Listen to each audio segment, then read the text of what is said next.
the marketing discipline always considers from a customer's point of view. So the value under marketing is defined as the customer perceived value. So when the customer sees a product, he will evaluate, or he or she will evaluate, oh, this product has some benefits that I can accrue over a period of time. So there's a prospective evaluation of benefits associated with the commodity when a customer sees it. The customer also looks at the price of the good, which is the cost of the good. And the customer makes the comparison. He or she will make the comparison on another good as well. And then the customer would decide what is the value that I will be giving to a particular good or service. So that kind of definition is what marketing discipline propagates about value. So benefits are not only utilitarian. So utilitarian means you associate some utility with using a product. So that utilitarian concept applies to economics. Whereas in marketing, it's mostly about how the customer, some social or emotional needs are being met by the product. Beyond utilitarian, it could include social or emotional elements as well. Whereas when you come to economics, value is very quantitative. They derive the price, you have the market forces of demand and supply, you have the two curves which kind of intersect, and that particular point, the price that is determined by the market forces of demand and supply, that is the value of a good or service, according to the discipline of economics. So value is a fluid concept, and a business model describes the rationale of how an organization creates, delivers, and captures value. So your three components here. A business model describes the rationale of how an organization creates, delivers, captures value. So these three components, you will be continuously hearing about it throughout the course of the lectures. So let's look at these three components. So these three components, they are key process for any business to be viable. It could be a traditional business, it could be a digital business, but this three process of value creation, value delivery, and value capture, these three processes are necessary for any business to be viable. So let's look at the first process, which is value creation. Value creation is nothing but the production of value or benefit for its customers by the organization. So again, this is from a customer's perspective. What is the value that is generated for the customers by an organization through its good or service or any kind of offering? An example is Google search engine. You are using Google search engine. If you want to understand what is the value of Google search engine to you, it's completely free. So if you're looking at the economic context of, oh, what is the value of Google search engine to you? It is maybe zero if you look at, say, the economics discipline. But from a marketing perspective, there is value because you are getting the search results, right? You are searching for something, you are getting the results out of it. That creates some value for you. So that could be an example of value creation, which is a key process for a viable business. It could be anything digital or traditional. The next key component is value delivery. So this pertains to governance and structures that underpin an organization so that the organization can efficiently create and deliver the goods and services to the final customers.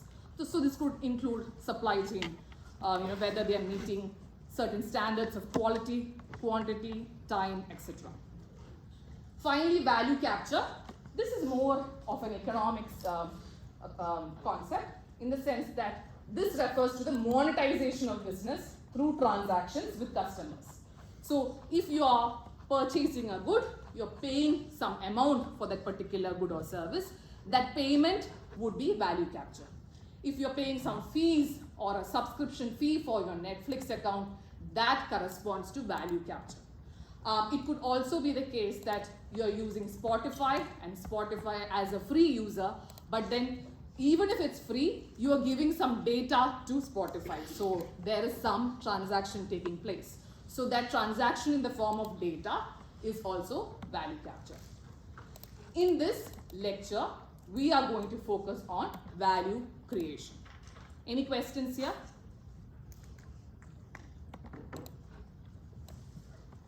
So now, question to the classroom. In the introductory lecture, I gave you a graph about the music industry, and I said that there was this digital transformation that was taking place from cassettes to CDs, from CDs to downloads, and from downloads to streaming. And I said that with each process of digital transformation, the majority of the revenue was coming from that particular digital form of music. But there is something very inherently, an anomaly with this graph. Something is not normal. Can you identify something that stands out from this graph? Anything? Take 2 minutes. You can, check with your the person sitting next to you. Anything? I know it's an early morning class. Anything? Any insights on, is there something wrong with this chart? Not wrong, but something that is very obviously not the trend, something that happened in, something that you identify. Right? If you read a chart, you need to understand, right? Is there something that is standing out? Anything from there? Any insights? Sorry? Yes, so here LP and EP cassettes. So if you look at the initial part of the chart, like from here until here, right? The revenue of the music industry is continuously growing. Alright? But then something happened here, and then the revenue started to decline continuously. So there has been some loss of value or revenue that happened from this period until this period. Something has happened.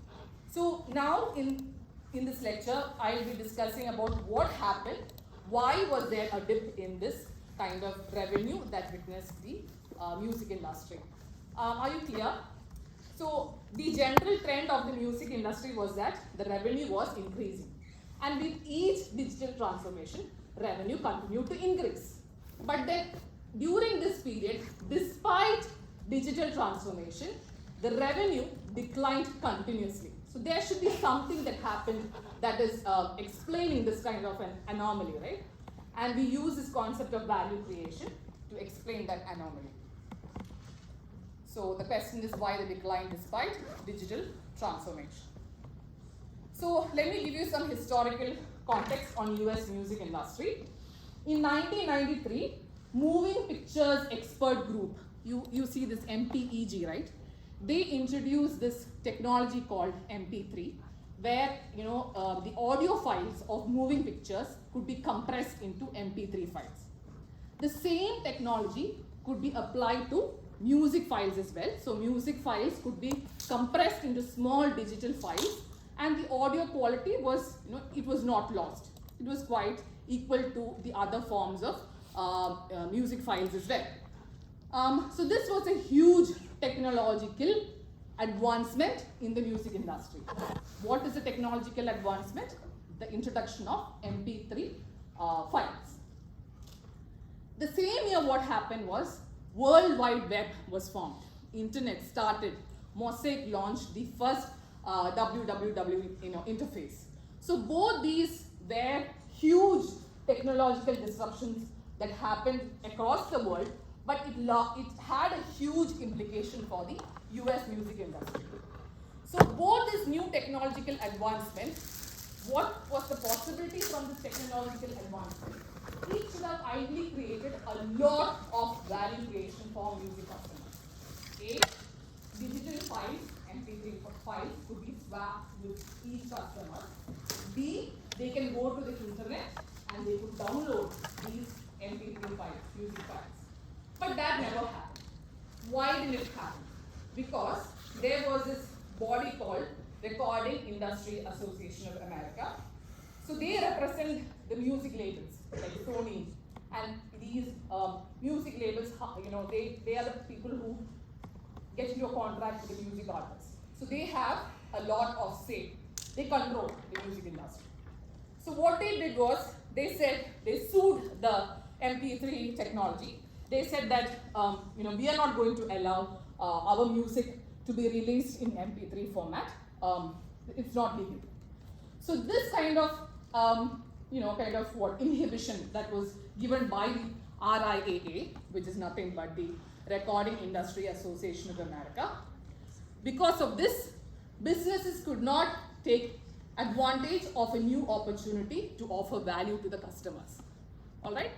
Because this body said, no, we don't want to change. There is this disruption that happened because of the technology, but this regulatory body, or the body that represents the music labels, the RIA said that no, this is not legal. So businesses could not take the opportunity to provide more value for the customers. So then, what is the value proposition? So now I'm introducing a new term called value proposition. What is the value proposition that RIAA gave to the customers? It just gave great music. So people could go to the physical stores, they could choose between the CDs there, select the CD and listen to the great music. There was no other value element that RIAA could offer in its value proposition. So the only benefit that the customer got was great music. Now, there was this competitor or another startup called Napster. They started in the year 1999, and they were like, oh, the revenue of music industry is declining so much. There is some potential that I can use, or the firm could use, so that the firm could provide more value to the customers. So what they did was, they started a new platform, online platform, where people could go online, swap the MP3 files. They could also download the music files for free. So the value elements or the benefits that Napster gave to the customers was great music. All the files, MP3 files, had equally good audio quality. So there was great music. There was instant access, in the sense that people could just go online and get the music that they want. Was selection at your fingertips. The variety was tremendous. They could just go online, get all the variety that they want. But if it was with the RIAA, they could only go to the physical store and get the selection from that store. Choose the songs you want. Any songs that they want, they could choose. And the final thing, it was completely free. Why? Because Napster was illegal. But then people, they were like, oh, it's free to listen to music. They started to switch from listening to music through the CDs to listening to songs for free using the MP3 files. So that is what caused the decline in the revenue of the US music industry. So here, what happened here is that there were two threats that emerged. One is the appearance of substitute offerings. So Napster was a substitute for the CDs that were, RIAA was in control of. The second thing is that there was a change in customers' needs. Customers got used to listening to music for free. So there were two threats that happened because Napster captured the opportunity that was just lying there, because this Recording Industry Association never allowed companies to legally use MP3 technology to showcase music. And then what happened is there's a decline in the relevance of a once valued product or service. So which is the CDs that were produced by the music labels under RIAA. So these are the three threats that emerged in the US music industry, because of which there was a shrinking music industry, there was a large decline in revenue. So there's a shrinking market in the music industry. Any questions here? Now, So now RIA, they understood that, oh, this loss in revenue is going to continue for a long time. There is something that we have to do, some intervention that we have to do so that the value is not being completely lost. So then they allowed Apple and Steve Jobs to come out with iTunes Store where people could legally download MP3 music. So iTunes Store, you could go on online or on the interface. You could download the MP3 songs, and that songs could be listened using the iPod, which was a very popular portable player because of the Apple brand name. People quickly adapted to the iPod framework. Now the value proposition, the newest or the new value proposition, which was in 2003, happened because of intervention by RIAA to bring in Apple. And now the new value proposition, the benefits to the customer, there was great music, there was instant access, they could just go to iTunes store and download the MP3 music. There was vast selection of songs at the iTunes store. Whatever songs that the listener wanted to choose, it was available on iTunes store. However, it was not free, in the sense that there was a marginal cost that the music, the listening person had to incur so that they could download the music from iTunes. But then the cost was not too much, it was very marginal. And then it was there was a popular portable device, people have, you must have heard of this term called conspicuous consumption.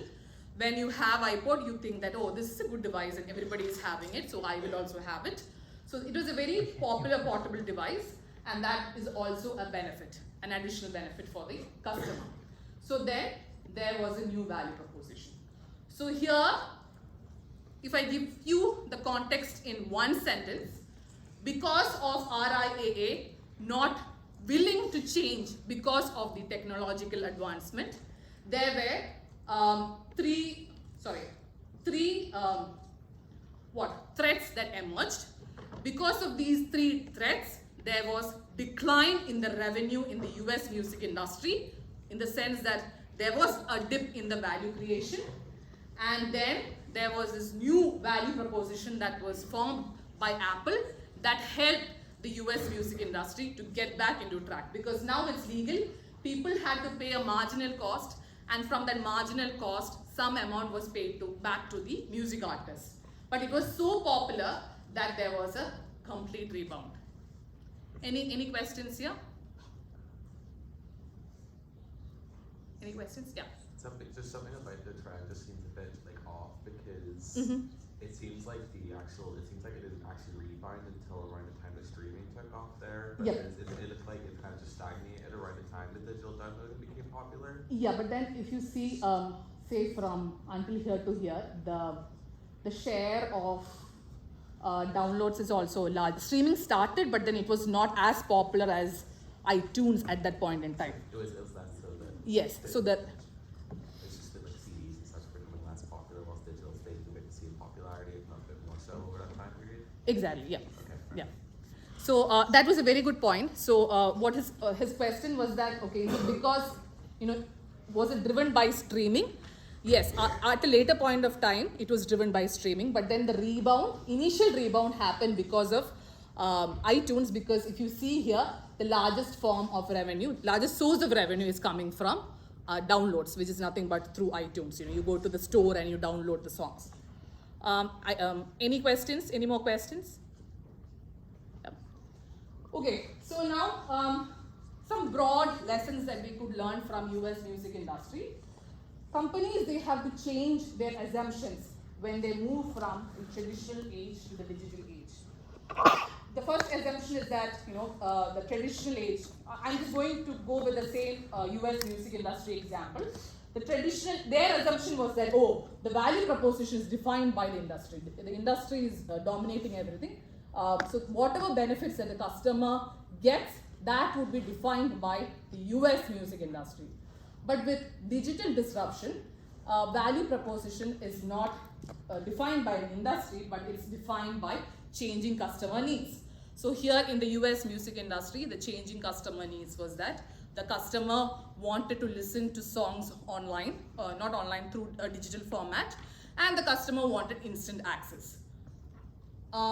In the traditional setup, the assumption of the company is execute your current value proposition. So for RIAA, their idea was, oh, there is a value proposition where the only benefit is great music. We just continue with that. There would be technological change, but we are not going to change because of the technological disruption. So that was their assumption. But now it has to change to uncover the next opportunity for customer value. Because of technological change, what is the best source of value that firms could create for the customers? The traditional assumption is optimize business model as long as possible. So the business model for them was just to have CDs, but that was not very lucrative, as you could see from the loss in the US music industry revenue. So now the assumption for the digital age is to evolve to stay ahead of the curve. So when there is a change, you have to evolve yourself so that you are on par with the technological change. Next, judge change by how it impacts current business. So for US or RIAA, they wanted to wait out. They wanted to see, oh, because of this technological change, will I suffer a loss in revenue? So they're judging, they're waiting out how it impacts the current business. But then for digital age, the assumption should change to judge change by how it creates the next business. For traditional age, the assumption for firms was that market success allows for complacency. So that, if, as I mentioned earlier, the revenue was continuously growing, right, before MP3 for the US music industry. So for them, RIAA, the success was already there. We are getting revenue and the revenue is continuously growing. So that allowed them for complacency. But for digital age, the assumption is that only the paranoid survive. So you continuously think about what can the company do, what continuous change the company can incur so that it stays ahead of the curve. So that forms the first question of the 6 questions that I mentioned initially when I started the presentation. So the second question that we ask is, how do companies navigate shrinking markets due to digital disruption using value creation? So reasons why do businesses face a declining market with the digital disruption? So there could be 3 reasons why businesses could face a shrinking market due to digital disruption. New technologies could result in rapid changes in customer needs. So for the US music industry, the need was to listen to MP3 music and get a wide variety of music at the fingertips. The second reason is appearance of substitute offerings. So there was this emergence of Napster. The third point is decline in the relevance of one's valued product or service. So CD was valued very much by music listening customers at one point in time, but then later on when they started to listen to music for free, their relevance for this particular music CD declined tremendously. So these are the 3 reasons why businesses face a declining market share. So sometimes what could happen is the businesses, they don't have to change that much. They could just maybe do some product innovation, do some marketing, and then that should kickstart the growth in their products or in their market. But most of the times it may not happen, with just product innovation and marketing. For that, then what they witness is that it's a constrained market position. Neither is their customers growing, nor is the value that they offer to the customers, neither is the value is also growing. So it's like both ways. The customers is also stagnant, the value offerings is also stagnant. So the firm is in a very constrained position. So what can businesses do when faced with a constrained market position? Any questions here? So what can businesses do when faced with a constrained market position Or in other words, their customers and their value offerings both are constant. So they're constrained. So then we use strategy, which you learned in the last lecture. We use this framework called Ansoff matrix. So according to this Ansoff matrix, there are 3 ways by which a firm could move from the constrained market position to a position where it is growing. So the first way they could move is from current position to a position of same value, new customers. So if I am describing about the Ansoff matrix, the x-axis is customers. Okay, so the customers for US music industry, it was the music listening customers. All right. For the y-axis, it's a value proposition, which means the value that the company is offering to the customers, the benefits. Is there great music? Is there instant access to the songs online? Is there a wide variety of selection of songs? So all those value offerings, is it the same or it could be a new one as well? But the first way that the company could move out of its current position of constrained market is to offer the same value but with new customers. But this is very rare and it's very difficult when the company thinks that, when the company thinks that they can offer the same benefits that they're offering to the customers, but then they are going to tap into a new customer segment. So although this strategy applies, it is very rare. It's quite difficult, but sometimes it does happen. So what is an example for that? An example is this case on Mohawk Fine Papers. So this is a company called Mohawk Fine Papers. So this company, its main business was to sell high quality paper to large companies like ExxonMobil or GE, so that these companies can use the high quality paper to print their annual reports, their corporate brochures, etc. But then there was a digital disruption that Mohawk Fine Papers witnessed. What was the digital disruption? That the communications, everything started to move online. All their clients, which included GE, all the communications within the company did not use any print format, but only rather digital forms of communication. The second thing that happened, which kind of added on to this shift of digital disruption, was that the Securities and Exchange Commission (SEC) allowed the firms to submit financial reports digitally, and the New York Stock Exchange stopped the requirement that the annual reports need to be printed for shareholders. So just a digital form of annual reports need to be given to the shareholders during the annual shareholder meeting. So because of this digital disruption, what happened to Mohawk Fine Papers? Their demand, the demand for their high quality papers, it went down. Their clients no longer needed their paper. So what Mohawk Fine Papers did was, they started offering the same high quality papers, so the same value offerings, to new customers. Who are the new customers? The online stationery services. So people are interested in printing photos or business cards or greeting cards through these online stationery services. They're very customized kind of products. So these high quality papers were purchased by the online stationery services to print these greeting cards or business cards. So there was a demand for the products, the same products that Mohawk Fine Paper, the firm, produced. So the value offering was the same. It's just that the company moved to new customers. Any questions here? Okay. Next we move to the second strategy. So as I mentioned earlier, this is where the company is right now, where it's constrained position. Now it could either move to a framework where there is same value but then new customers. That is the first way of moving out of the constrained market. The second way of moving out of the constrained market is to have new value offerings but stick with the same customers.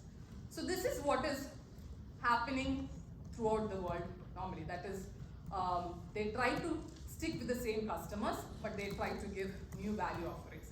So when you look at digital business transformation cases, most of the times it's the second one. What is an example for the second way out of constrained markets? Encyclopedia Britannica. So their main business was to sell printed encyclopedia books to the students or any member of the public. But then for them again, there was this digital disruption. People moved to personal computing. They wanted to read everything online. So this was a huge digital disruption for Encyclopedia Britannica because most of them didn't want to buy printed encyclopedia books anymore. So what they did was they stuck with the same customers, but they changed their value offerings. So they changed from printed books to CD-ROM encyclopedia in the first instance. From CD-ROM encyclopedia, they went to free online version with advertisements. So people could access the encyclopedia online for free, just that they had to see all the ads there. And the third transformation that they did was people could access the Encyclopedia Britannica from home. There was a paid online version for home users. And they also started to develop digital teaching tools for the teachers in the primary, secondary, and high school category in the United States. So then, there was this huge uptick in the consumption of encyclopedia books online version by these educators based in the United States. So most of the schools in the United States, they have access to Encyclopedia Britannica. So here what the strategy that this company followed was, they stuck with the same customers, but they changed the value offerings. So the benefit that they gave to the customer, it changed. Any questions here?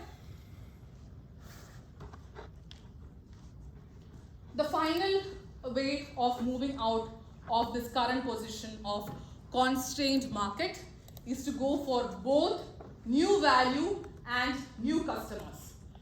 An example is Marvel.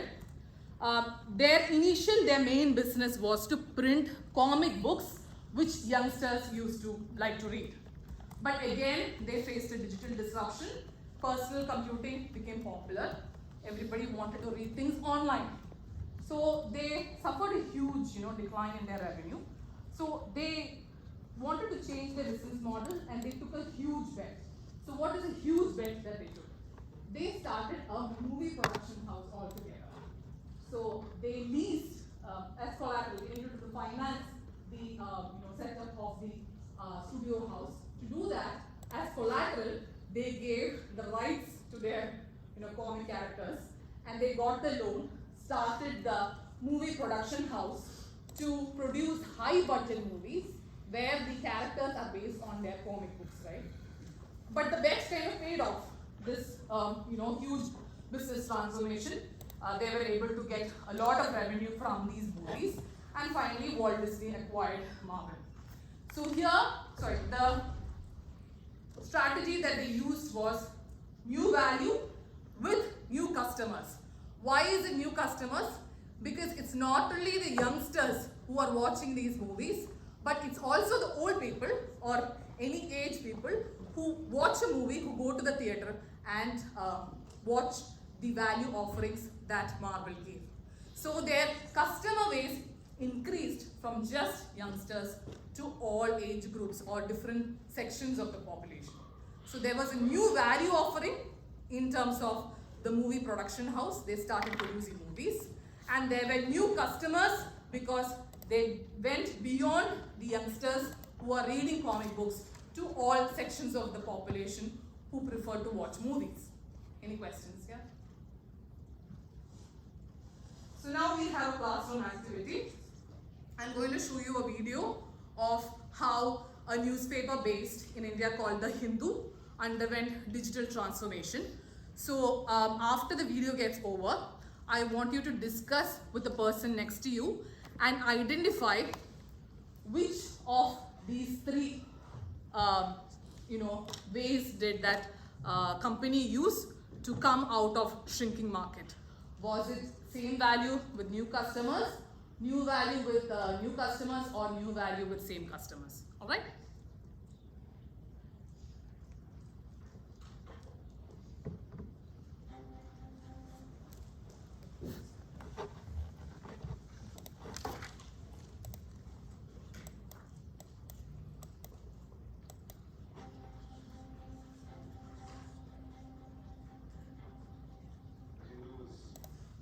Of 145 years and counting. One of the voices that shaped India the way it is today. Extremely rich heritage, something we are proud of. Authenticity and credibility remain at the core of the journalism that we practice at the Hindu. On print across our various titles, we have around 15 million monthly readers, and on digital we have over 50 million monthly users. Digital transformation has made a big difference. We no longer see at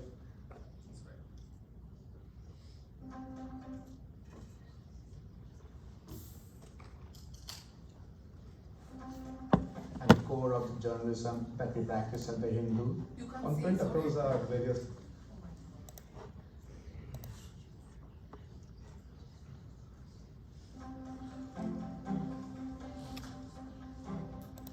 The Hindu has got a rich history of 145 years and counting. One of the voices that shaped India the way it is today. Extremely rich heritage, something we are proud of.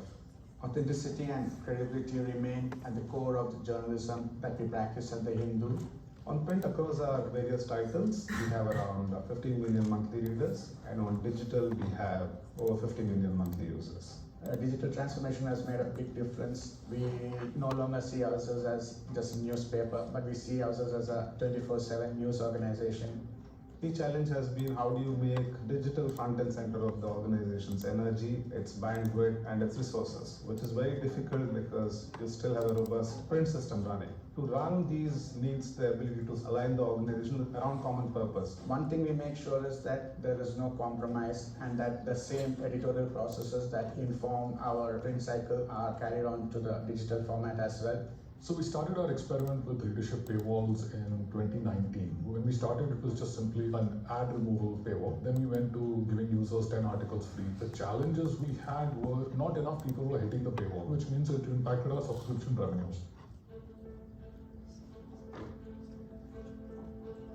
So we've been working with Google and Google News Initiative on multiple areas. For instance, on the business side, we're part of 2 subscription labs. I think it was of enormous value because there are multiple challenges in the subscription economy on digital as far as both retention and acquisition are concerned. And we were able to benefit from Google's expertise and get a worldview from world-class experts. And that has helped our teams, and we are seeing progress on that.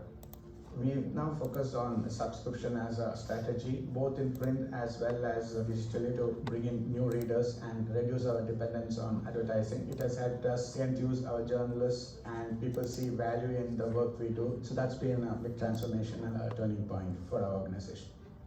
This has been a big change for us, thinking about print and digital separately and going from there to think about print and digital as print plus digital has been a huge shift. Digital forces you to think about user needs. Google News Initiative has been part of our learning process. They have helped us enhance our content and increase our traffic and monetization abilities. Our print journalists work with a digital journalist and bring their expertise in certain topical areas. This allowed them to grow dramatically. The same thing we've seen on the digital side. When they needed depth in any of their topics, they could rely on the print experts who've been working on these topics for 20, 30 years, working quite closely together to create great products. We need to be informed by data about our site, our traffic, are part of our decision-making process. So this is an ongoing conversation and a discussion that we have in our organization, and it's very, very much data-driven. So we look at what kind of readers are coming to these stories, and when they come to these stories, what are they looking for in these stories? What makes them stay? How long will they read? All of these things go into this decision-making around monetization, not just at a story level, but at a site level. Data is a big part of that as well.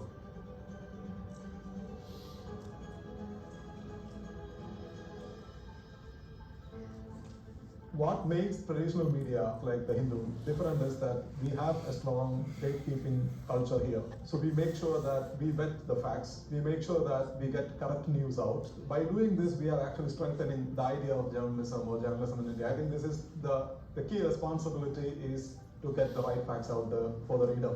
Google, we're a value partner in a number of different ways. I think it's allowed us to connect with new audiences that we didn't connect with in as much depth before. We believe that we are part of doing social good for the Indian society. Publishers such as us would like to work with Google News Initiative far more deeper to solve for what essentially is something you solve for democracy itself.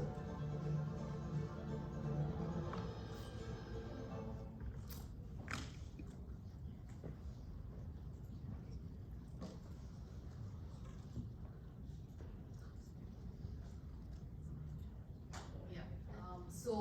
Can you discuss with the person next to you? So you listen to the video right now about the Hindu's digital transformation journey. So I want you to apply the Ansoff matrix, the 3 ways out of which a company could move out of its shrinking market. So use that matrix, identify which was the way that the company utilized to come out of the shrinking market. 2 minutes. Yeah. Just discuss with your person next to you.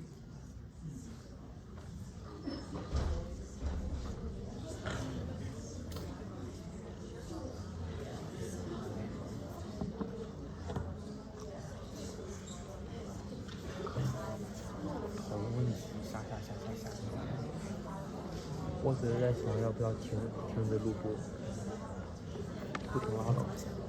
没有，但是 new value new customers 你怎么觉得？我就是 new value and new customers。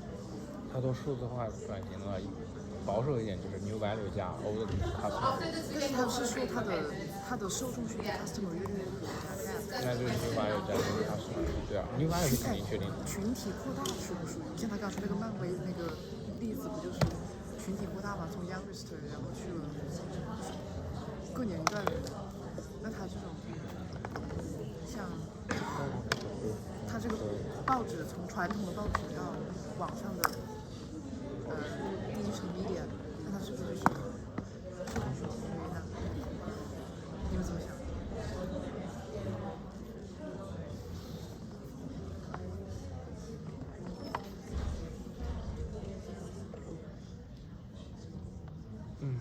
？new value 加 new customer。 Okay, so do you have any answers? Anybody? So what do you think the Hindus' strategy was out of the shrinking business? Just choose one of the 3 ways. Any answer? As I mentioned at the start of the lecture, there's no wrong answer. It's all about getting feedback.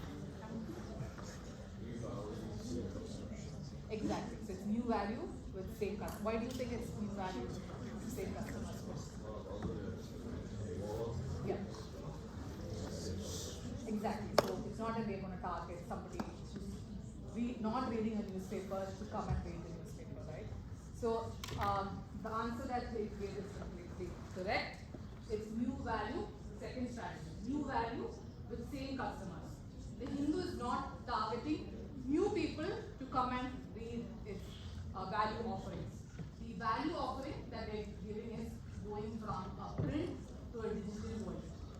What they want is the people who were reading newspaper before to continue reading newspaper, but then in a digital format. So there is a new value offering, but then the customer base of the Hindu continues to